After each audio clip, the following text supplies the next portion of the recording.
वासियों का, अभिभावक, नौजवान, माताएं, बहनें, किसान, मजदूर, युवा, मैं सबका हृदय से अभिनंदन करता हूँ, हृदय से वंदन करता हूँ, हृदय से मैं स्वागत करता हूँ। मित्रों में जहाँ हमें सब ऐसी जगह पर खड़े हैं, ऐसे जगह पर हम सब अपनी बातों को रखते हैं जहाँ देवों के देव महादेव आप पे पर्वत आने का और आप पे विष को पीने वाले का गलत के लिए आपका वो सही दंड और जो सही है वो सही आप पे उसके सामने अगर 20 पेड़ का पी करके उसको अमृत प्रदान करा या आपकी नियति में। और इसीलिए आप अगर हम देवी देवताओं की पूजा करते हैं तो उसमें भी आपकी श्रेष्ठता है, आप उसके भी देवों के देव हैं, आप वह भी आपकी पूजा करते हैं। वैसे महादेव के चरणों में मैं नमन करता हूँ। यहाँ स्थापित है माता जननी जगदम्बा भी विराजमान है, यहाँ वीरों के वीर महावीर भी विराजमान है, यहाँ अन्य देवी देवताएं भी अपने अपने स्तर से यहाँ विराजमान है। मैं इसे प्रांगण यहाँ उपस्थित सभी देव देवताओं के चरणों में मैं नमन करता हूँ, मैं वंदन करता हूँ। और इस गांव के बुजुर्गों का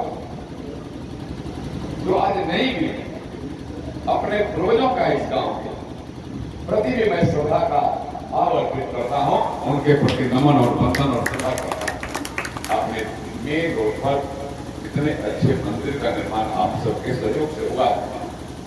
आपके बगैर कहीं न कहीं कठिनाई होती थी हमारे छठ व्रतियों को। मैं जो देखा हूँ गाँव और में छठ करने वाले की संख्या और यहाँ जो छठ की मूर्ति जो बनाई गई तो से श्रद्धा हम कहते हैं बड़ी संख्या में यहाँ स्थापित है। उससे अनुमान लग जाता है कितने लोग यहाँ छठ करते हैं, कितने लोग छठ करते हैं। और मैं मास्टर से जानकारी दे रहा था, उन्होंने बताया 4 टोले के लोग यहाँ छठ करने सीधे आते हैं, सब तबके के लोग आते हैं। कठिनाई होती थी, परेशानी होती थी, छोटे घाट होने आते घंटों को अर्घ देने में लगता था। कोई अगर अनचाहे अगर ऐसे उतर जाता था तो पैर फिसलने का डर रहता था। उन छठ व्रतियों के प्रति सम्मान के और उन पूर्वजों के लिए हृदय से उनके प्रति अपने भाव अर्पित करने के लिए यह छठ का निर्माण आपके बीच में हुआ है और आपके वजह से हुआ है। आपने इसे पाल किया। उन्हें पूर्वजों को भी मैं नमन करूंगा जिन पूर्वजों ने इससे भूमि को उपलब्ध कराया। वो धन है पूर्वज जो वास्तव में ऐसे सामाजिक कामों के लिए वह अपने जमीन और जायदाद को उपलब्ध कराने का काम करते रहते। ये अपना समाज पूरा अपने ही लोगों के द्वारा समर्पण की वजह से यह तैयार हुआ। पहले आप सब देखते होंगे कि स्कूल कॉलेज बड़े छोटे जब बनते थे तो गांव के लोग जमीन देते थे, गांव के लोग ही बांस पल्ला देते थे, गांव के लोग ईट कपड़ा देते थे और गांव के लोग वहां अपने से परिश्रम श्रम करके इसे निर्माण कराने का काम करते थे। क्योंकि वह सार्वजनिक जमीन, सार्वजनिक वह चीज होता था जिसमें सबके उत्थान की बात होती थी, सबके विकास की बात होती थी और सबके उपयोग की बात उसमें होती थी। इसलिए सब यह गांव के सभी मिली जुली भाव और स्वभाव से होता था। आज भी वह परंपरा और संस्कार पूर्ण रूप में खत्म नहीं हुआ। आज ठीक है कि थोड़ा सा लालच ज्यादा बढ़ा है, थोड़ी सी संख्या भी बढ़ी ज्यादा है। आज थोड़ा सा हमें लगता है कि लालच की वजह से यह कटुता भी थोड़ा सा ज्यादा बढ़ी है। लेकिन मैं भोले बाबा से प्रार्थना करूंगा कि भोले बाबा वैसे कटुता रूपी भाव को भी आप समाप्त करें। वह कटुता रूपी भाव यह न आवे, यह आपके आशीर्वाद उसके लिए प्राप्त हो। यह बाबा भोलेनाथ से भी मैं विनती करूंगा। समाज में समरसता, समाज में वसुधैव कुटुंबकम के जैसा सब में एक दूसरे के प्रति भाई की श्रद्धा यह आवश्यक है और स्वयं के लिए आवश्यक है, आपके विकास के लिए आवश्यक है। आप लड़ करके विकास नहीं कर सकते हैं, आप एक साथ रह करके ही विकास कर सकते हैं। लड़ने के बाद दोनों को खत्म होना है, साथ रहने के बाद दोनों को बढ़ना है। यह प्रकृति का नियम किया है और प्रकृति ने इसे प्रदर्शित भी करने का काम किया है। मित्र विकास की बात हो रही है, पूरा देश ही विकास कर रहा है। देश से इस तरीका से 14 के बाद विकास के रास्ते पर आगे बढ़ा है। हम यह दावे के साथ कह सकते हैं कि 14 के बाद दुनिया के प्लेटफॉर्म पर भी देश का मान सम्मान प्रतिष्ठा बढ़ा है। दुनिया के से सीमाएं जो जुड़ी है वहां की जहां आपकी बात, पहले विस्तारवादी नीतियों की वजह से बड़े बड़े देश इनक्रोच करते थे, बड़े बड़े देश आज के देश की भूमि को हड़पने का प्रयास करते थे। लेकिन मैं इस कार्यक्रम के माध्यम से देश के यशस्वी प्रधानमंत्री जी को, देश के यशस्वी रक्षा मंत्री आदरणीय राजनाथ सिंह जी को, देश के गृह मंत्री आदरणीय अमित शाह जी को और देश के नेतृत्वकर्ता को मैं हृदय से बधाई और धन्यवाद करूंगा कि आपने इस भारत में वैसी ताकत का जुनून भर दिया, या भारत के अंदर वैसी जुनून आपने खड़ा कर दिया कि आज भारत के एक इंच भी किसी को भूमि हड़पने की ताकत नहीं है। एक इंच भी कोई आपके भारत को दबाने की स्थिति में नहीं है। एक इंच भी एक भी अवसर से कोई अगर भारत को दबा दे तो भारत इस स्थिति में खड़ा है कि कोई अमरी दिखाए तो उसका अमरी काट देने की ताकत आज भारत में है।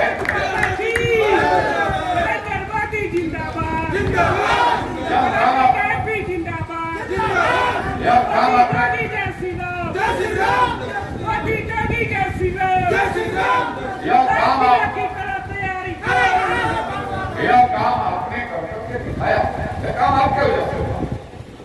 और 2019 के बाद भारत के विकास को वास्तव में नजर लगे। दुनिया की सबसे बड़ी महामारी कोरोना आपके बीच में आ गया। 2019 के बाद लगातार 3 सालों तक उस अहमदाबाद से आप गुजरते रहे। लेकिन मैं पूरा देश के प्रधानमंत्री को मैं बधाई दूंगा।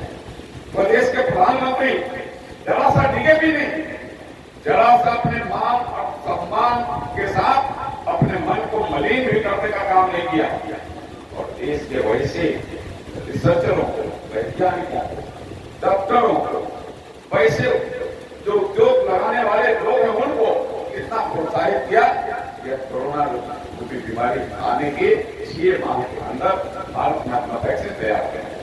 और भारत में जो वैक्सीन तैयार हुआ, दुनिया के कई एक देशों ने भी तैयार किया, लेकिन उसका WHO ने जब जांच किया, वर्ल्ड हेल्थ ऑर्गेनाइजेशन ने जब जांच हुआ तो उसमें भारत का वैक्सीन उत्तम नहीं सर्वोत्तम साबित हुआ। ऐसा आपने वैक्सीन तैयार किया। भारत के 130 करोड़ लोगों की जान बचाने के लिए आपने वैक्सीन दिलवाने का काम शुरू किया। आपने भारत के लोगों को कैसे स्वस्थ रहें, कैसे मजबूत रहें, कैसे उनको कोरोना रूपी महामारी उनको अपने चपेट में न ले, इसके लिए आपने काम शुरू किया। और हमारा काफी कष्ट हुआ, परेशानी हुआ। और हमको लेने में गांव के कोई ऐसा जगह नहीं है, विद्यालय हो सरकारी, हमको लगता है कि यहाँ भी वैक्सीन का कैंप लगा होगा, विद्यालय पर लगा होगा, आंगनबाड़ी पर लगा होगा, क्योंकि लोग उस समय फरमाने वाले लोग कहते थे कि अब नरेंद्र मोदी का वैक्सीन है, वैक्सीन लोगे तो राम राम बोलने लगोगे, वैक्सीन लोगे तो मोदी मोदी बोलने लगोगे, वैक्सीन लोगे तो फिर आप बांझ हो जाओगे, वैक्सीन लोगे तो आप नपुंसक हो जाओगे। तो यह सारी बातें लोग उस समय गुमराह कर रहे हैं। लेकिन नरेंद्र मोदी जी का इरादा, नरेंद्र मोदी जी का भाव देशवासियों को वैक्सीन पहुंचा करके और देशवासियों को स्वस्थ रखने का। कुछ दिन में वो हटा, वो पर्दा हट गया। कुछ दिनों के अंदर गुमराह करने वाले तत्वों का गुमराही खत्म हो गया। क्योंकि जैसे बहुत लोग चपेट में आने की स्थिति बनी तो वही नरेंद्र मोदी का वैक्सीन लुका कर वो भी लेने लगे। जो शिकायत करते थे कि वैक्सीन खराब है, वो पहले जाकर के लेने लगे कि भारत का वैक्सीन सबसे ठीक है, वो वैक्सीन लेने लगे। लोग कहा कि हमको गुमराह कर रहे हो और अपने यही नरेंद्र मोदी का बनाया वैक्सीन ले रहे हो, हामी पूर्वक हमको समझ रहे हो। लोगों ने रिजेक्ट किया उनके बात। प्रथम तो दूसरा जो है और हमारे देश के प्रधानमंत्री, मेरे अभिभावकों, मेरे नौजवान मित्रों, आपको जानने की आवश्यकता है, दुनिया का कोई देश फ्री में वैक्सीन नहीं दिलवा। वैसे में दुनिया का बहुत देश आपसे आगे है, लेकिन दिल बड़ा नरेंद्र मोदी का है। उन्होंने आपको फ्री में वैक्सीन दिलवाने का काम किया।